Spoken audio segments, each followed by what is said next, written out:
So obviously I'm a little late to this, but I wanted to talk about the Harry Potter trailer that came out a week or two ago, I believe, to kind of start off with what I thought of the trailer. I think it looked great visually. The sets and most of the characters look pretty book accurate, and overall, I like the trailer. We're getting what would naturally happen with a remake of the movies into a series and actually getting these new scenes.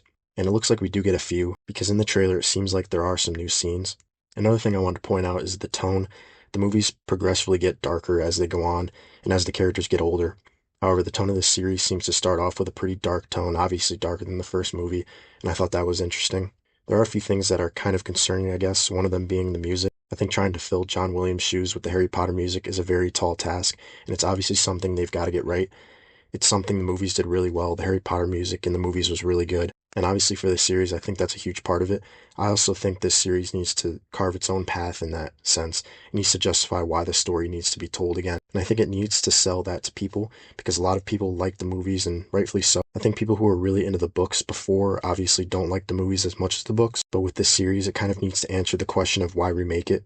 It needs to show people why the Harry Potter books need to be adapted again and why this version should exist. Then in terms of the characters, I like most of the casting. I know there's obviously controversy around Snape's character and him not being book accurate, but I mean, it's kind of too late for them to change it now. They made their decision, and that's all that can really be said about it. In my head, I don't think that's what Snape should look like, and even in the book, I don't think that's how he's described. Obviously, with that specific character and who Snape is as a character, what he means to Harry, and really Snape's backstory, I think it's tricky when you decide to cast Snape in the way that they did because of that.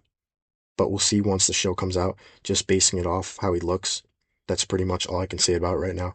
Papa Sidu could do a really good job as Snape, but to me, he doesn't look like how I think Snape would look from reading the books. Something else I wanted to touch on, I've seen people talk about the Hermione casting not being book accurate, but I'm less concerned with that than Snape, because even in the movies, I think you could nitpick stuff about Emma Watson as Hermione too, and even some of the other casting. So I feel like with Hermione specifically, it's not as big of a concern as Snape. So I saw that there was some concern over that, and I don't think that's as big of a deal. But again, if you're talking about being book accurate, I guess Hermione casting isn't perfect either. And then one more thing, Hagrid's voice in the trailer to me sounded a little higher pitched than I think it should. I think Hagrid's voice should be a little deeper. Hagrid's a very big dude. I just feel like, to me at least, his voice seemed a little higher than it should be. Or maybe higher isn't the word.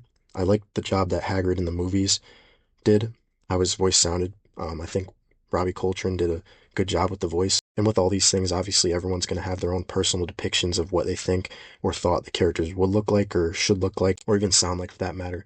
Because when you're reading a book, you imagine these things in your head and it's different for everyone. So I think people having differing opinions for all the characters makes sense, unless obviously sometimes it's described in a very specific way. And so in those cases, there's not very much wiggle room for what you think they look like. But yeah, other than those few things, I think everything else looked pretty good. Visually, this looks really good, and I know I already said that, but that is one of the biggest positives from the teaser. And so obviously we're probably going to get an official trailer in the next few months. And because this is coming out on Christmas, it seems to have moved up. I think originally they were talking about early 2027 for the release, but now it's been moved up to Christmas of 2026. So if that's the case, then maybe the second season comes out next year. I think that would be very quick and wishful thinking, obviously, but we'll see. So obviously looking forward to the show and looking forward to how they portray the scenes that weren't shown in the movies from the books, because obviously this series is being marketed as book accurate or more book accurate than the movies, which they might have already messed up with some of the casting, but obviously considering that, I think it'll be very intriguing to see those new scenes that weren't shown in the movie and see how those are handled, especially in the later books, because I think the first two books, the movies are pretty close in terms of how they adapted the books. After that, the books get longer and it's kind of hard to put everything in. But with a television series, there's more room, more time, I guess, to put other scenes in and add scenes. So I think they'll be incorporating more of the books, which is exciting and cool. So we'll see how they handle that. And yeah, let me know what you think if you're seeing this, and that's it.